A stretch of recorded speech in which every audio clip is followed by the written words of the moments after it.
São 11 horas e 25 minutos. Tempo bom na capital paulista.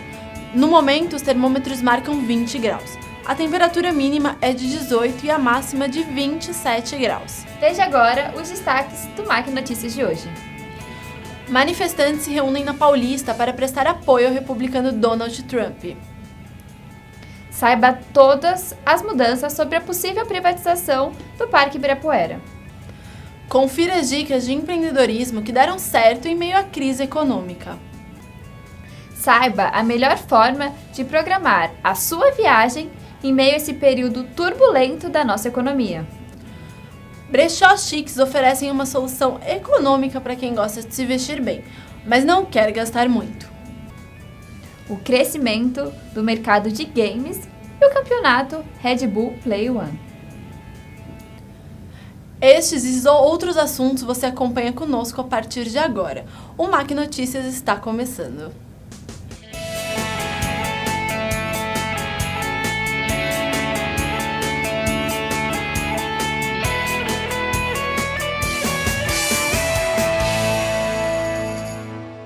Bom dia!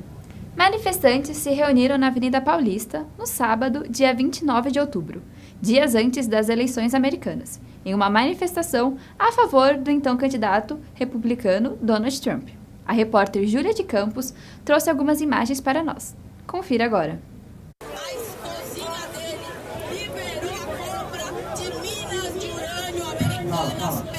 O grupo reuniu 30 pessoas que seguravam cartazes e gritavam palavras de apoio ao candidato. Entre os gritos, houve participantes que criticavam a opositora Hillary Clinton, comparando-a com a ex-presidente brasileira Dilma. Alegavam também que a candidata representava uma ameaça comunista. Como era de se esperar, não foi somente os apoiadores do então candidato à presidência que compareceram ao local. Um grupo contra as atitudes do Trump também apareceu por lá, e o encontro acabou em confusão. No final, o grupo fez um discurso em inglês e cantou o hino nacional brasileiro.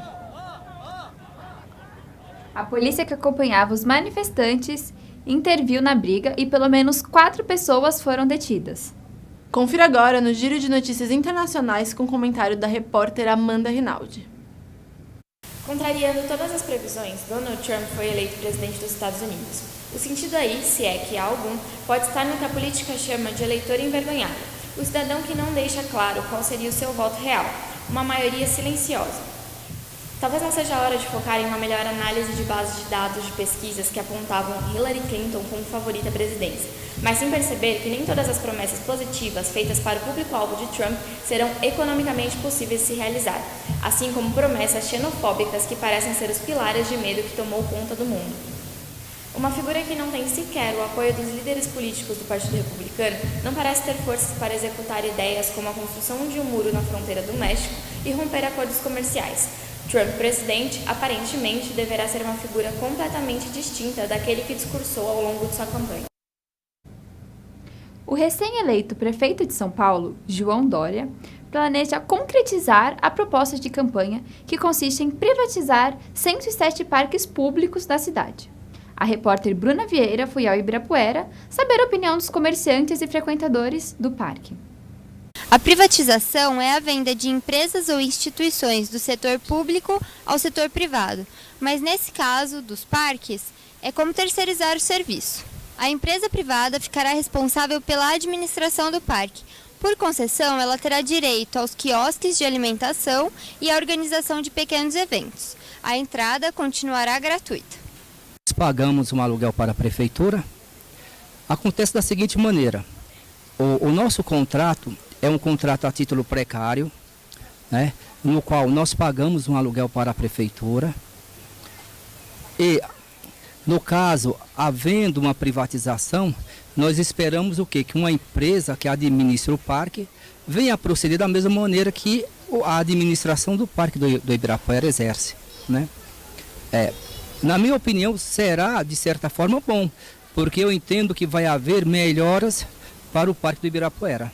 O prejuízo financeiro à prefeitura e a falta de qualidade na estrutura do parque, como a limpeza dos banheiros e a manutenção das quadras esportivas, são os principais motivos para esta iniciativa. Jefferson frequenta o parque há 37 anos e faz parte de um dos times de basquete que treinam no parque. Ele nos deu sua opinião sobre as privatizações. Sim, a gente organiza entre a gente mantinha as melhorias das quadras pra gente. Inclusive a iluminação da outra quadra tem um rapaz que vai fazer, ele tem um poder aquisitivo melhor e ele vai fazer. Quanto à privatização do parque, a gente tem que saber quais são como estão definidas as propostas, as empresas que vão entrar aqui e como vai ser esse processo. A gente vai ter que cobrar, se vai cobrar alguma coisa da gente. Eu acredito que o parque sendo livre e a prefeitura administrando como era antes, isso vem de mais de 50 anos. Eu acredito que é responsabilidade da prefeitura e do estado. Eu acredito que deveria continuar assim, com licitações para empresas de limpeza, vigilância, jardinagem e até para os próprios animais que residem aqui. Dessa forma eu acredito que era bom. Agora eu não sei qual que é a proposta de privatização, se vai cobrar. A respeito das melhorias, eu acredito que tem que continuar da mesma forma. Em finais de semana e feriados, principalmente, o fluxo de pessoas no parque dificulta a higienização constante nos banheiros. Laura é estudante de Sistemas de Informação da USP e frequentadora do parque. Ela nos dá sua opinião a respeito dos banheiros locais. Um valor baixo, no caso R$1, por exemplo, porque, por exemplo, hoje é feriado e os banheiros, assim, metade não estão funcionando na descarga e a outra metade está super sujo, então nesse caso eu acho que R$1 que você pague valeria a pena, por exemplo. A repórter Bruna Vieira está ao vivo com o professor Roberto Rigi e nos traz mais informações sobre a privatização dos parques e o impacto no urbanismo da cidade. Bom dia, Gabriela. Bom dia, professor. Eu gostaria de saber qual a opinião do senhor sobre a concessão dos parques públicos à iniciativa privada. Eu sou completamente favorável à concessão dos parques públicos em São Paulo. A razão dessa certeza ou dessa opinião se deve ao sucesso internacional dessa medida. O grande exemplo, o mais importante, é o do Central Park, que em Nova York. Ele estava numa situação deplorável nos anos 70 e no início dos anos 80 foi desenvolvida uma iniciativa de privatização que foi um sucesso. Na ocasião, essa empresa conseguiu levantar junto à população e às empresas de Nova York $300 milhões, que tornou possível a reforma de monumentos, as melhorias paisagísticas e a instalação de cafés e restaurantes no parque. Do ponto de vista estrutural, arquitetônico, quais os impactos que essa nova gestão pode trazer? Eu prefiro dizer em relação à administração, porque essa é uma questão muito complicada. Felizmente, a Prefeitura de São Paulo já conta com uma empresa que, na minha opinião, poderia assumir pelo menos parte da administração desses 107 parques que estão sendo cogitados na privatização.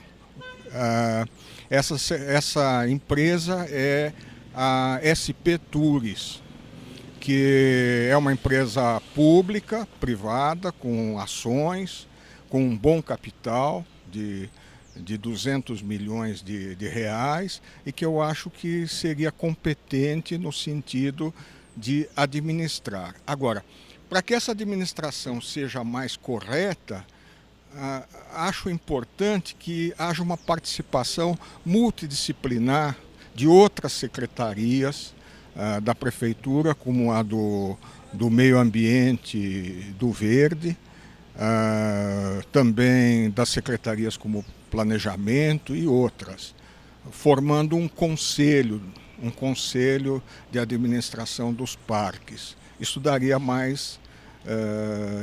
seria mais democrático para a sociedade. Obrigada, professor, pela participação. De volta no estúdio. Empreendedorismo vencendo a crise. Um giro sobre o salão do automóvel e o crescimento dos mercados de games no Brasil. Confira no próximo bloco.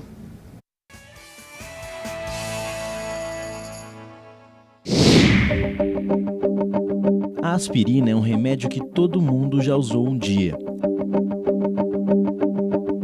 Mas você sabe de onde surgiu a aspirina?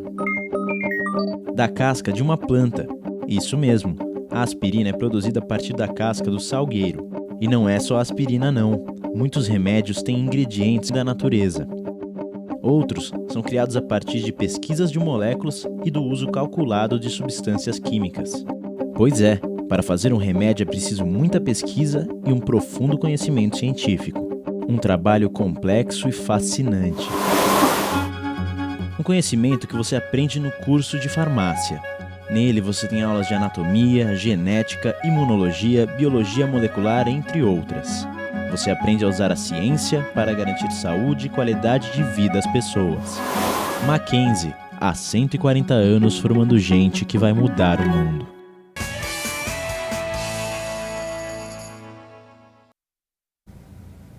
Se tem um assunto que todo mundo comenta desde 2015, é a crise econômica.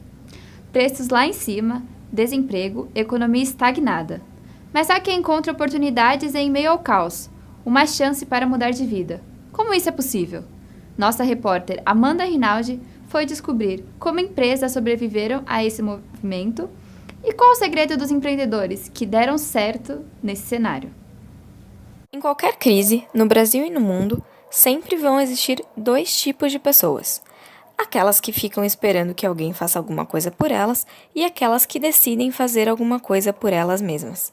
Então, a crise é para todos, mas a oportunidade é para cada um. Historicamente, os momentos de dificuldades econômicas têm sido berço de ótimos negócios. Enquanto está todo mundo preocupado e se deixando levar pelo lado negativo, alguns empreendedores identificam oportunidade de começar seus negócios, como no caso do Vitor, que com 20 anos decidiu empreender em uma startup com mais 3 sócios. Uma startup é uma empresa normalmente fundada por jovens, com ideias inovadoras e revolucionárias, não só no âmbito tecnológico, pode ser no âmbito social, no âmbito ambiental, alguma coisa que mude uma coisa já estabelecida, né? Então, uma startup normalmente enfrenta grandes empresas com novas ideias e que futuramente, e com muita sorte, muita dedicação e trabalho, consegue atingir o nível das grandes empresas. O cenário global atual está um pouco incerto agora com as eleições do Donald Trump, com as relações do Vladimir Putin.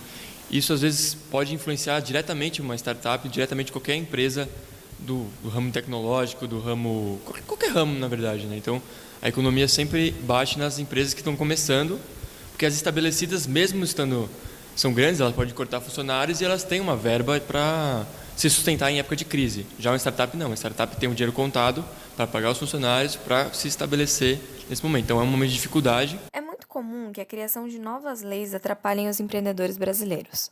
Mas esse não foi o caso do Augusto.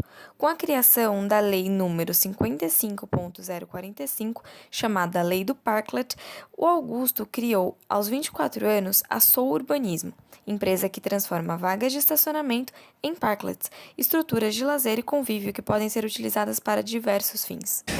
Criar uma empresa em plena crise tem os seus grandes desafios. O primeiro é conseguir clientes, né?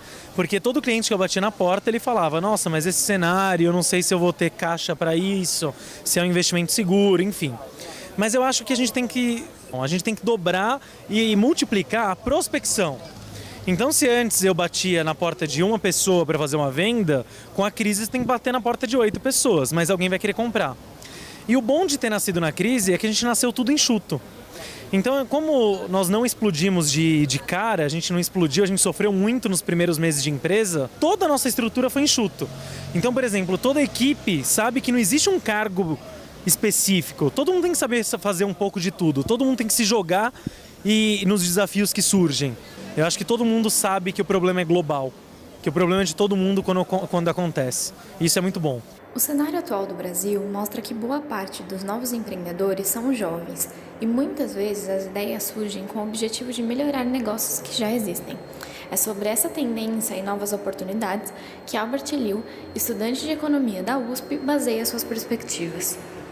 O Brasil é um país gigantesco, né? O Brasil é o 5º maior país do mundo. Então, acho que as possibilidades de você empreender em diversas cidades, com diferentes tipos de legislação, com diferentes tipos de incentivo, tem possibilidades infinitas. Então, acho que aproveitar imensidão brasileira é um primeiro passo para isso, acho que é uma primeira vantagem. Uma segunda vantagem que eu vejo é uma questão que a gente ainda vive, mesmo com a crise, a gente vive uma expansão da classe média, ou seja, a gente tem classes B, C e D ávidas para o consumo. Então, muitas vezes, aproveitar esse público, ouvir o que o público tem a dizer, muitas vezes ouvir o que empresas têm a dizer, pode contribuir para empreender, para você abrir um novo negócio. O Salão do Automóvel começou no dia 10 de novembro e vai até o dia 20. Localizado na Rodovia dos Imigrantes, quilômetro 1,5, se trata de um dos eventos mais importantes para a economia brasileira. São mais de 540 veículos expostos, tendo uma média de 150 lançamentos. Só na cidade de São Paulo, o evento tende a movimentar mais de 280 milhões de reais e gerar, direto e indiretamente, 300 mil empregos. A repórter Gláucia Seriano está ao vivo e nos traz mais informações da feira. Bom dia, Gláucia. Bom dia, Mariana. O Salão do Automóvel acontece tradicionalmente desde 1970 no pavilhão do AMB. Este ano, o evento será sediado no São Paulo Expo, na Rodovia dos Imigrantes. O evento ocorre do dia 10 ao dia 20 de novembro e são esperadas mais de 70 e 50 mil pessoas. O preço dos ingressos varia de R$ 40 a R$ 300 e estudante paga meia. Falando em carros, o aumento das vendas para o ano que vem é animador.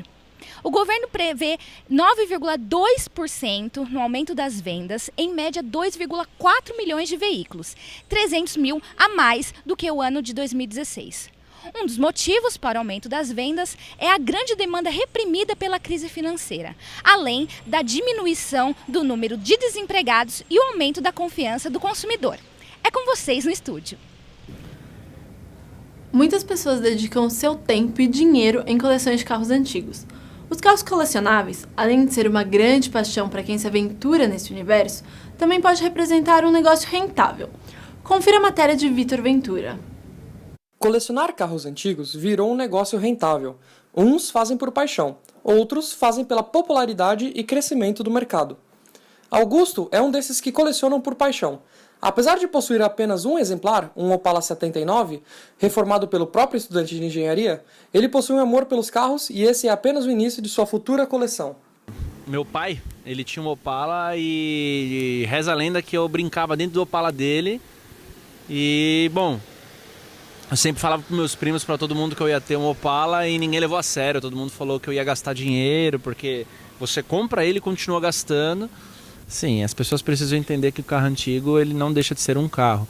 E se antigamente as estradas eram piores do que são hoje, significa que esses carros aguentam muito mais que os novos, o que não é mentira. Obviamente que a tecnologia veio para ajudar, para dar conforto e tudo mais, porém o motor desse carro, para você ter uma noção, dá para você pôr num caminhão. Então esse carro ele não tem por que não ser usado, ele está aqui para isso. João transformou o seu amor por carros em ofício. Ele aluga os carros de sua coleção para eventos e essa tradição acompanha a sua família há muitas gerações. Eu nasci nesse meio, né? Meu pai foi um dos pioneiros no automóvel antigo no Brasil e praticando comércio. Então, desde pequenininho na área, comecei a brincar, ia na garagem dele, na oficina, na loja, comecei a brincar e aí comecei a tomar gosto e depois com o falecimento do meu pai eu montei minha própria loja e hoje estou aqui para servir todos os clientes. Então, o mais difícil de conseguir não está no showroom hoje, já vendi para um cliente, é um Isotta Fraschini, 1928. Esse carro pertenceu ao João Ribeiro de Barros. O João Ribeiro de Barros foi um aviador que atravessou o Atlântico com um hidroavião Jaú, conhecido como Jaú. E ele recebeu esse carro como gratificação da Isotta Fraschini. Então foi um dos carros mais raros que passou na minha mão. Tenho todo tipo de cliente. Tenho desde da pessoa que procura um modelo único, tipo um Volkswagen, ele quer ter um Volkswagen na garagem, ou até mesmo um Cadillac, e colecionadores que gostam de ter quantidade de carros. Então é todo tipo, desde pequenos empresários a grandes empresários. O Clube de Carros Antigos do Brasil começou como trabalho social pelo fundador Ricardo Luna no ano de 2007. Ricardo criou a instituição para ensinar jovens de baixa renda todos os processos de reconstrução e reforma de carros colecionáveis. Porém, a falta de patrocinadores mudou o curso da instituição, que hoje também ministra cursos particulares para quem deseja entrar nesse universo de carros antigos.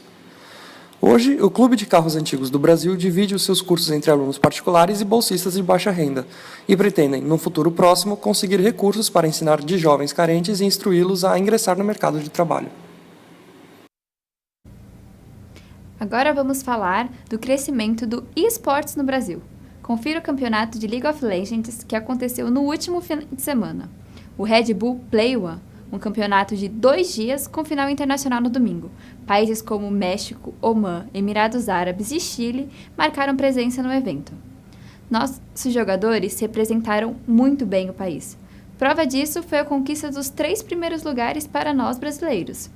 Eu estive lá conferindo as novidades e entrevistei um dos gamers mais conhecidos do Brasil, Felipe Oda. O paulistano ficou em 3º lugar no campeonato Red Bull Play One. O primeiro jogo a ser considerado um esporte eletrônico foi o NetTrack, em 1993 pela revista Wired. Muitos dos jogadores transformaram a prática, que começou como uma atividade de lazer em profissão, e conseguem ganhar muito dinheiro com ela. League of Legends é um dos jogos mais populares em competições profissionais. Em 2015, o mercado global de esportes eletrônicos rendeu 325 milhões de dólares.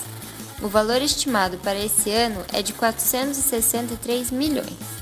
Para 2019, a previsão é de que sejam gerados 1 bilhão de dólares, conforme pesquisa da empresa de games Newzoo. O campeonato internacional Red Bull Player One está em sua 3ª edição. Dessa vez, há uma novidade. Competidores famosos deixarão suas equipes para enfrentar anônimos qualificados na fase online, até sobrar apenas o grande campeão. Meu nome é Felipe Noronha, meu nickname no jogo é Yoda, eu tenho 21 anos, eu jogo profissionalmente já faz 3 anos aí, 2 anos e meio, 3 anos. Antigamente a gente não tinha muito apoio de empresa, não tinha muito campeonatos, os campeonatos eram menores, eram muitos campeonatos amadores. Hoje em dia até as ligas amadoras são muito profissionais. Hoje em dia os campeonatos eles lotam estádios, eles estão sendo transmitidos em várias televisões já, vários canais de TV. E a gente tem também plataformas que acabam trazendo esse conteúdo pra gente. Bom, pra quem não sabe, tá rolando o campeonato da Player One, da Red Bull Player One. Esse campeonato é um pouco diferente do campeonato padrão. Geralmente você joga em time, então 5 contra 5. Esse campeonato da Red Bull, ele é um campeonato de 1 contra 1, é um formato novo. É algo muito legal porque eu gosto muito particularmente, porque eu me cobro muito, então o X1 ele depende só de você, então se você perde é culpa sua, se você ganha é mérito seu. Então eu acho que é um desafio muito legal, acho que você ganha bastante reconhecimento do público, dos fãs, apesar de não ser um campeonato oficial, digamos assim. Muitos não consideram os jogos eletrônicos como uma modalidade esportiva. Isso, em grande medida, se deve ao fato de eles serem praticados no mundo virtual. Mas, por trás de cada tela de computador, existe alguém de carne e osso que se entrega totalmente e muitas vezes chega até a suar a camisa de tanto esforço e dedicação para jogar esses jogos que têm, sim, todos os requisitos para serem definidos como um esporte intelectivo, pois exigem treino, concentração e raciocínio, possuem regras e são principalmente competitivos. Confira no próximo bloco dicas de mochileiros para gastar pouco e viajar muito, o crescimento do turismo sexual no Brasil e a moda dos brechós.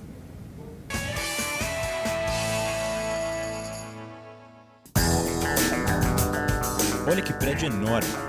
Nele vivem centenas de pessoas. Você conseguiria projetar uma obra como essa? E que tal este prédio? Lindo, não é? Mas não basta ser bonito. Tem de dar conforto às pessoas. Você sabe como fazer isso? Casas, prédios. Para você morar ou trabalhar neles, eles precisam ser projetados. Tem que fazer cálculos, desenhos, prever os materiais. Você seria capaz de fazer isso? Um arquiteto, sim. Em um curso de arquitetura, você tem aulas de sistemas construtivos, paisagismo, conforto ambiental, estética e muitas outras. Você aprende a unir criatividade e ciência para melhorar a vida das pessoas.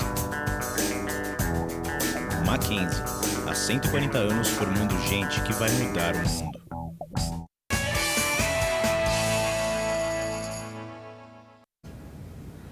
Dados do Ministério do Turismo apontam que a intenção de viajar cresceu 8% de janeiro a julho deste ano, comparado ao mesmo período do ano passado. Viajar pode ser bem caro, mas com algumas dicas todo mundo pode conhecer novos lugares.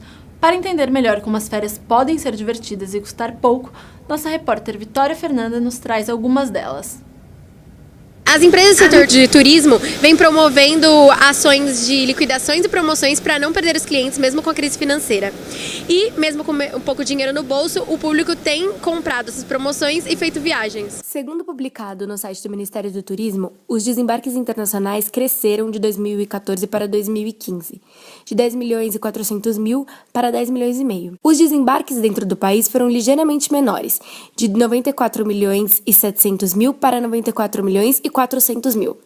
Os destinos mais procurados pelos turistas são as capitais nordestinas. Simone Guedes é dona de uma agência de turismo na zona oeste de São Paulo e nos contou sobre o impacto da crise no setor de viagens. Antigamente o pessoal fazia grupos e ia viajar em grupo. E hoje em dia o pessoal não vai mais. O pessoal já tem, a maioria das operadoras já tirou todos os grupos, né? Tem algumas que tem, mas são bem poucas. Que o restante realmente é viagem que a pessoa monta. Então ela pega passagem, aí hotel, aí aluguel de carro, tudo separado, né? Então isso mudou bastante. André Leal é segundo-tenente do Exército, tem 21 anos e ama conhecer novos lugares. Ele costuma utilizar plataformas online para comprar e organizar suas viagens. Na verdade, eu acho que a pior dificuldade que a gente encontra quando a gente quer viajar por conta é antes da viagem. Porque a gente quer procurar preço de hotéis, passagens e do que a gente for fazer nessa viagem e a gente encontra muita coisa errada. Porque na internet hoje a gente tem muitas informações. A gente não sabe qual que é de verdade, qual que é de mentira ou se é realmente bom, porque a gente não pode acreditar naquilo que a gente está lendo. A gente acha na internet muitas coisas e mesmo que a gente ache aquilo que não sirva pra gente, por vezes a gente acha alguma coisa que sirva. Então é muito fácil a gente encontrar algo mais barato que nas empresas. Às vezes a gente tem uma falsa ilusão, se a gente comprar a empresa é mais barato, até porque a empresa compra mais coisas e para ela sai mais barato, mas para a gente ela passa um valor mais alto. Então procurar a gente por conta é mais barato. Na realidade existe um mito, né? Porque a viagem que a pessoa fecha pela internet, os preços são iguaizinhos, não tem essa de repente você ter um preço na internet, porque, por exemplo, passagem aérea é um sistema só para todo mundo. E ao contrário, as agências elas têm um preço melhor, porque o agente de turismo ele consegue um preço melhor de passagem aérea do que a internet. Então, às vezes, a gente fala até para os nossos clientes, olha na internet, vê o que você consegue e aí manda para a gente, que aí a gente vai tentar um preço melhor para vocês.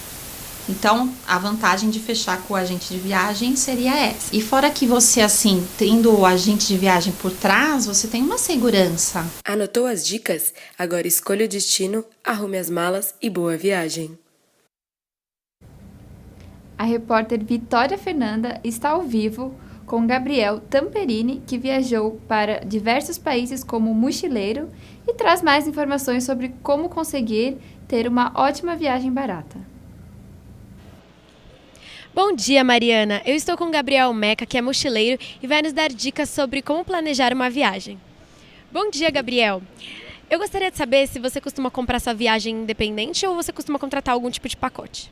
Bom, eu costumo comprar de maneira avulsa, não compro pacote porque o pacote costuma ser muito caro e os benefícios não são tão grandes assim.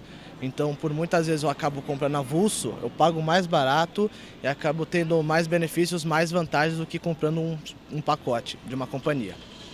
E durante essas viagens, qual é a maior dificuldade que você encontra?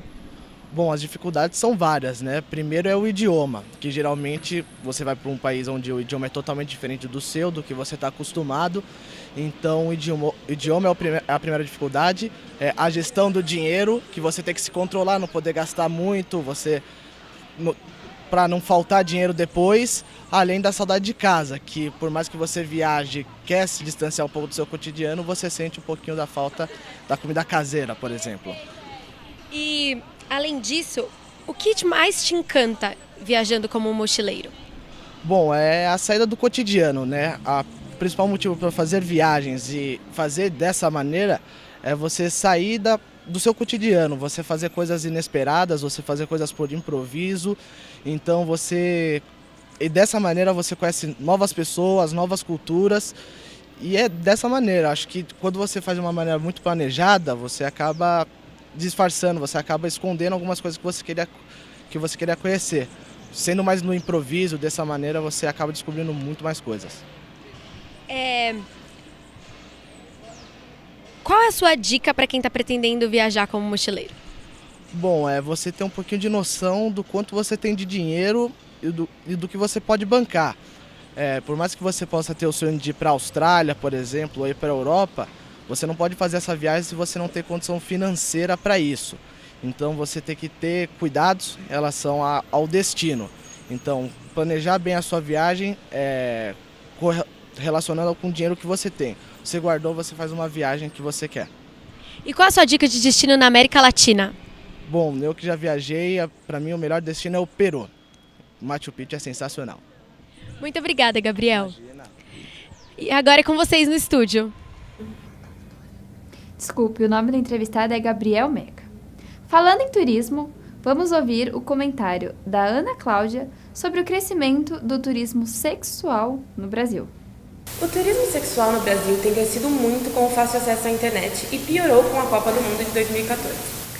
Conforme o Brasil foi ganhando visibilidade ao redor do mundo, como durante as Olimpíadas deste ano no Rio, mais o estereótipo de sensualidade aumentou. O Rio e o Nordeste são as regiões que mais exibem casos do turismo sexual, justamente por serem os destinos mais procurados pelos estrangeiros. As autoridades parecem estar focadas em acabar com sites que vendem esse tipo de promoção. Por outro lado, não é tão comum a captura de criminosos pelas ruas. O governo de Fortaleza, por exemplo, tem criado muitos projetos que visam diminuir a prostituição e divulgar a ideia por todo o país. No período de festas de final de ano e férias escolares, o aumento desses casos é assustador e precisa ser melhor fiscalizado, não apenas pelas redes. Até mesmo porque estrangeiros chegam ao Brasil com a imagem de que aqui ainda tudo é permitido e ninguém é punido. Nessa época de crise, se desfazer de roupas usadas virou uma maneira de conseguir uma renda extra. Os brechós ganham cada vez mais espaço e as pessoas estão desapegando de suas roupas para renovar o guarda-roupa. Os artigos de luxo, por sua vez, ganharam um espaço especial nos brechós e estão atraindo a atenção de consumidores e lojistas. Eu acho que aumentou porque é uma consciência que o povo brasileiro está tendo. Acho sim que aumentou nos últimos anos para cá. Eu trabalho há 20 anos nesse ramo. Acho que aumentou bastante o consumo e a consciência da população brasileira de estar comprando em brechós, que tem um preconceito, ainda tem, apesar de ter diminuído nos últimos anos, mas no Brasil ainda tem um pouco de preconceito, sim. Acho que o bom de comprar em brechó é porque você está reutilizando a roupa, né? Então você já não tem mais que fabricar roupa novamente, poluir o planeta, e aí é um consumo sustentável. Uma bolsa da marca Coach no brechó custa R$ 420. Já no site oficial da marca custa R$ 1.300, totalizando uma diferença de R$ 880. Isso denota, sim, uma onda, né, um modismo, isso sim.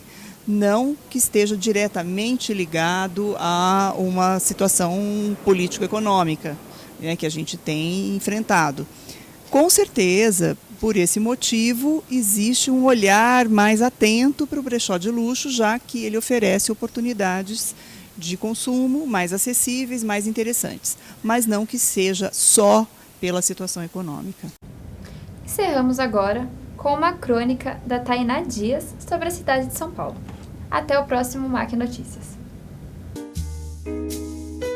Sentada desajeitadamente em um dos meus lugares favoritos, ao som do mais puro blues e folheando uma revista, procuro uma pauta para tratar ao longo desse texto. Tenho quebrado a cabeça atrás de temas rotineiros e relevantes, assuntos que realmente entretenham, porém, somente temas fracos vêm à minha cabeça e acabo me perdendo entre desilusões amorosas e o desprendimento e falta de responsabilidade das mães e pais do século XXI. Estou no meu café favorito. Até agora estava bem silencioso, mas depois que a simpática garçonete trouxe meu café gelado com cobertura de morango, um trio de moças trouxeram assuntos para acompanhar a minha bebida. devo confessar que gostaria muito de ter tamanha criatividade. Afinal, para trazer ciúmes, sexo, gargalhadas e a ética do WhatsApp para casais dentro da mesma conversa não é uma tarefa fácil. Coisas da modernidade. Falando nesses tempos modernos, acabo de postar uma foto do meu café gelado com cobertura de morango nas redes sociais. Enquanto tomo minha bebida, folheio minha revista e nela encontro mais de Twitter, Facebook e afins. É a morte da cidade como conhecemos, com conversas de bar, trocas de ideia, afeto, apego, escrita e impresso? Folheio minha revista e, como jornalista, presto atenção nas carícias simples e discretas das amigas, no papo animado sobre feminismo, valorização e amor próprio. Talvez não seja a morte dos tempos antigos, mas sim a reinvenção deles. Ao me dar conta disso, sinto frio, então ponho a blusa, mas de nada adianta.